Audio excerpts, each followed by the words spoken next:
In a historic breakthrough, Pakistan has successfully conducted the test of its first hypersonic missile, marking a major leap in defense technology and strategic capability. The missile, capable of traveling at speeds exceeding 5 times the speed of sound, showcases Pakistan's growing advancement in modern warfare systems. According to defense sources, the missile achieved precise target accuracy during the test, confirming its advanced guidance, control, and propulsion mechanisms. Experts describe this achievement as a turning point that places Pakistan among the few nations in the world possessing hypersonic technology. The successful test not only strengthens the country's deterrence power, but also sends a strong message to the world. Pakistan seeks peace, but stands fully prepared to defend its sovereignty with strength and innovation.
अस्सलाम वालेकुम, this is ODA foxtrot from defence outpost. तो 2-3 दिन पहले हमने इस चीज़ को report किया था कि पाकिस्तान की तरफ से एक alleged hypersonic missile test conduct किया गया है या फिर एक हाइपरसोनिक ग्लाइड व्हीकल का टेस्ट कंडक्ट किया गया है, जिसका नोटैम भी पाकिस्तान की तरफ से इशू किया गया था। और उसके बाद फिर पाकिस्तान के डिफरेंट इलाकों से इस चीज़ की विजुअल कंफर्मेशन भी आई थी कि कहीं ना कहीं एक मिसाइल टेस्ट जो है वो यहाँ पर ज़रूर हुआ है। तो अब यहाँ पर इसी सस्पेक्टेड हाइपरसोनिक मिसाइल टेस्ट से रिलेटेड कुछ ग्राउंड विजुअल्स आना स्टार्ट हो गए हैं, जिनको सोशल मीडिया के ऊपर अब इस टाइम के ऊपर डिस्कस किया जा रहा है। लेकिन यहाँ पर मैं बताता चलूं कि ये विजुअल्स हमारे पास पिछले 2 दिन से मौजूद थे, लेकिन कुछ रीजंस की वजह से हम लोग इसको आपके साथ शेयर नहीं कर पाए। अब क्योंकि बात बाहर आ चुकी है तो अब हम फाइनली यहाँ पर इन विजुअल्स को आपके सामने रख सकते हैं, इससे रिलेटेड डिस्कशन भी कर सकते हैं। तो सबसे पहले सुबह पंजाब के राजनपुर डिस्ट्रिक्ट से ये एक वीडियो हमारे पास सामने आती है, जिसमें एक पर्टिकुलर मिसाइल की जो बूस्टर स्टेज है उसका रैकेट जो है वो मिला है। लोकल्स ने इसकी फोटोज बनाकर सोशल मीडिया के ऊपर अपलोड की। और विजुअली भी अगर हम इस पर्टिकुलर बूस्टर स्टेज की बात करें तो ये पाकिस्तान के प्रीवियसली नोन पब्लिक डोमेन में नोन जितने भी मिसाइल्स हैं उनकी बूस्टर स्टेज से काफी ज्यादा डिफरेंट नजर आ रहा है। इसके साइज और डायमेंशन में फर्क है जो कि इस चीज को इंडिकेट करता है कि ये एक नया मिसाइल सिस्टम है। जिस तरह के पहले भी हम मेंशन कर चुके हैं कि जिस तरह का फ्लाइट पाथ और उसका कॉन्ट्रेल आज से 2-3 दिन पहले पाकिस्तान के कुछ एरियाज के अंदर नोट किया गया, वो इससे पहले हमने कभी नहीं देखा। और ये चीज भी इस चीज को इंडिकेट करता है कि इस दफा टेस्ट जो है वो किसी नए वेपन सिस्टम का या फिर नए मिसाइल का कंडक्ट हुआ है।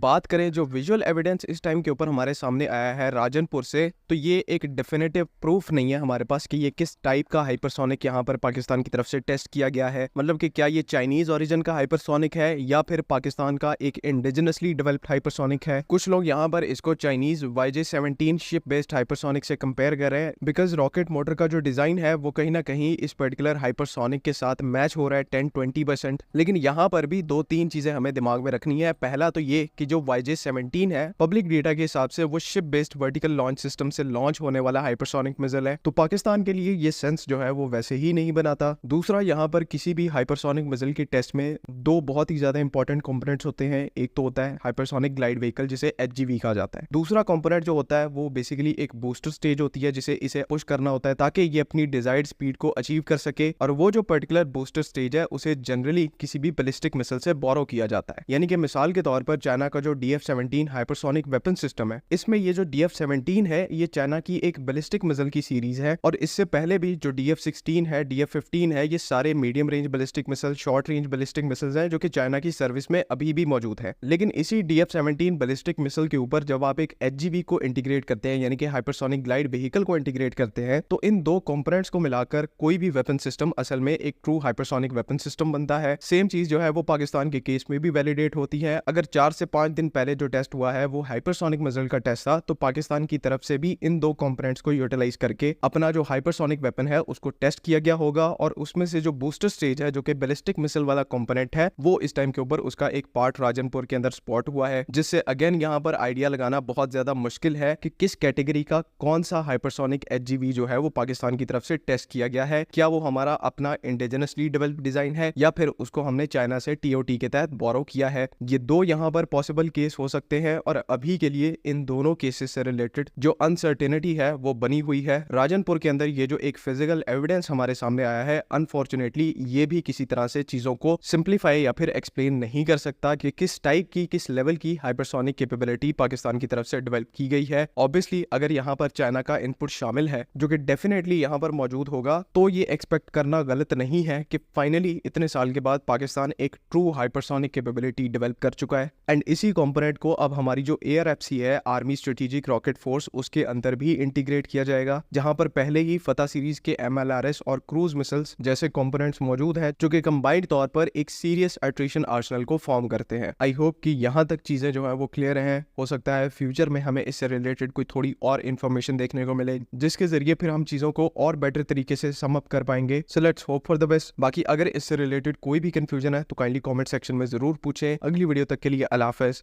पाकिस्तान जिंदाबाद।